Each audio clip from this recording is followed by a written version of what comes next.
Good day everyone, the Anime Down here with another video. I have recently read a book named 100 Anime by Philip Brophy and published as part of the British Film Institute BFI Screen Guides series of books. It's a series that involves guides of anything related to films, but not exclusively, as this book in particular covered not only films but also TV series and original video animation projects as well. Why am I talking about this though? You might be asking.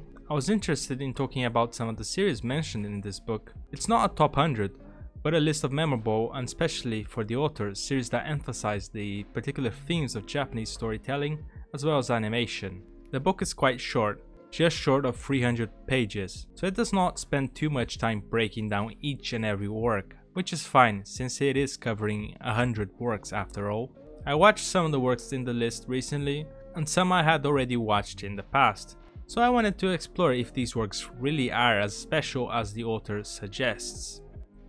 One thing to note is that this book was released in 2005, so it does not have titles that came out after 2004. Not that I think many recent works would have made the list.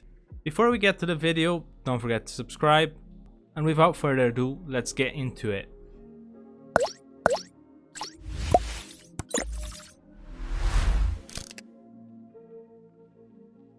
DNA 2 is one of the series that I had watched before that was in the list. DNA 2 is a manga series from Weekly Shonen Jump.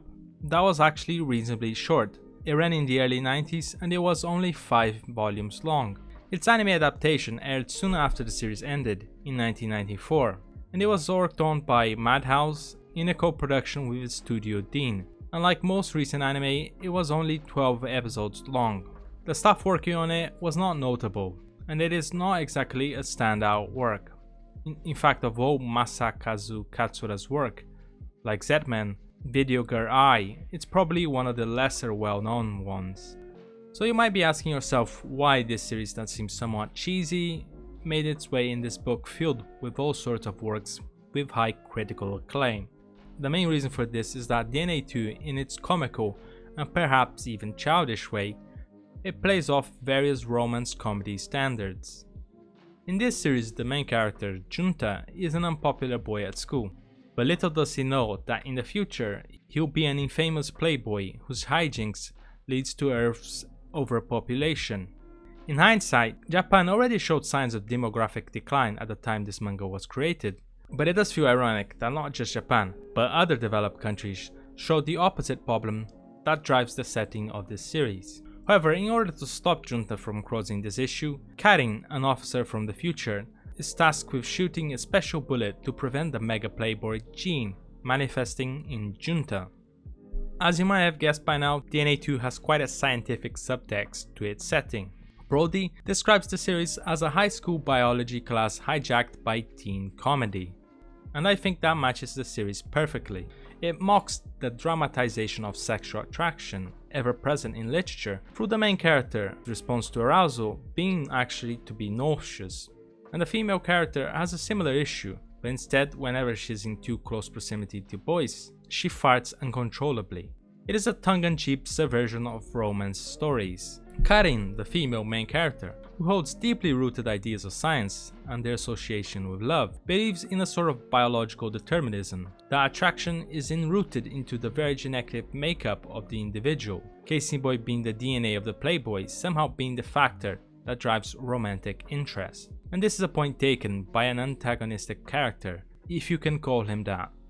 Karin serves also as the Tsukomi character to the illogical reactions of Junta and the unscientific ideas of love he seems to hold, in her view, and how also he contrasts from the playboy he's presumably going to become in the future. DNA 2 is a silly series, but it serves up many interesting elements and it breaks the mode of romantic comedy series. Next, Night of the Galactic Road is an interesting film from 1985, based on the novel from 1934, written by Kenji Miyazawa with the same name.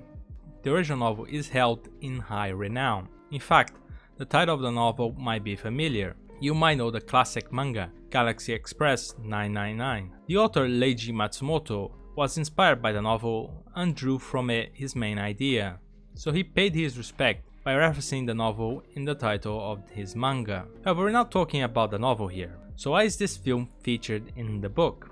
Firstly, the director of the film, Gisaburo Tsuji, went on after this film to direct the series Touch, that became one of the most popular anime of all time. Unlike Touch, however, this film was not made for a mainstream audience, but it is a cult favorite.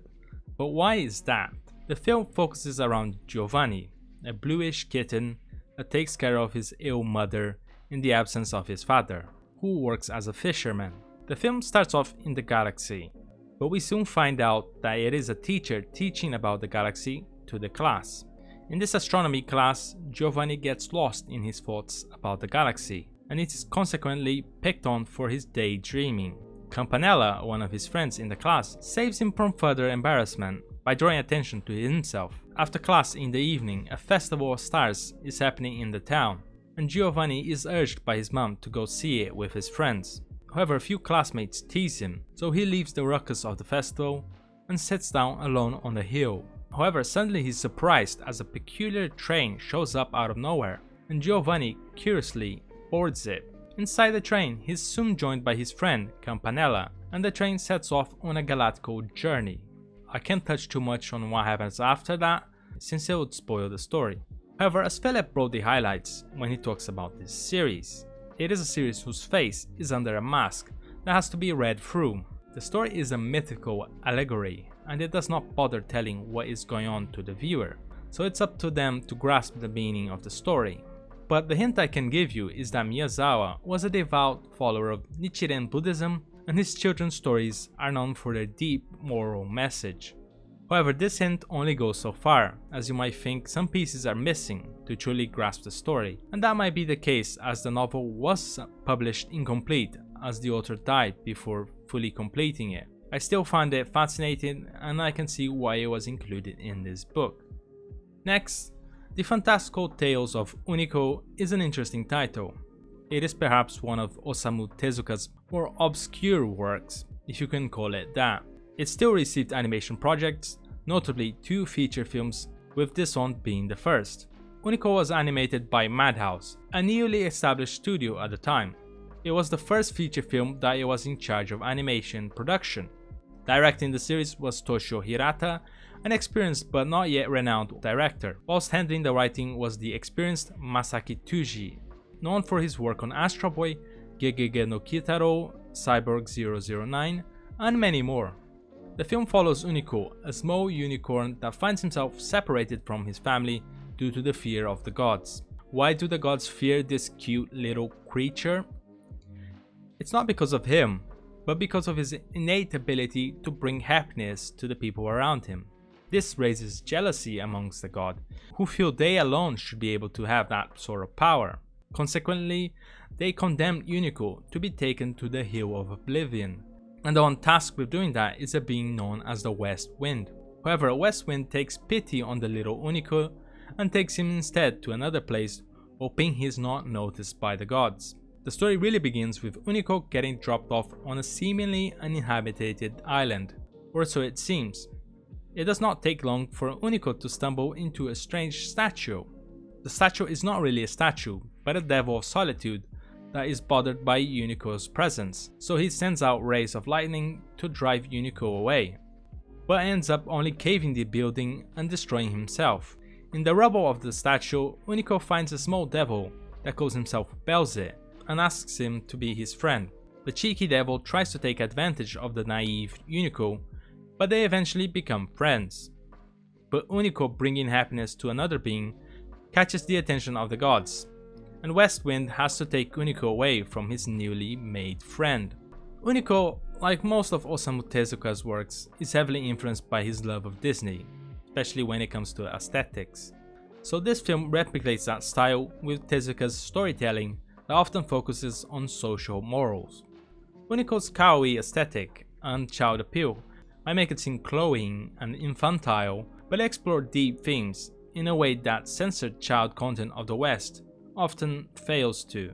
Brody highlights in particular in this book the abuse Unico is constantly under in the hands of the gods that resemble humans. So Unico is forcibly made to be a loner under duress at the hands of authority, is an elegy to the post-war youth that were affected by the actions of the higher authority of Japan at the time.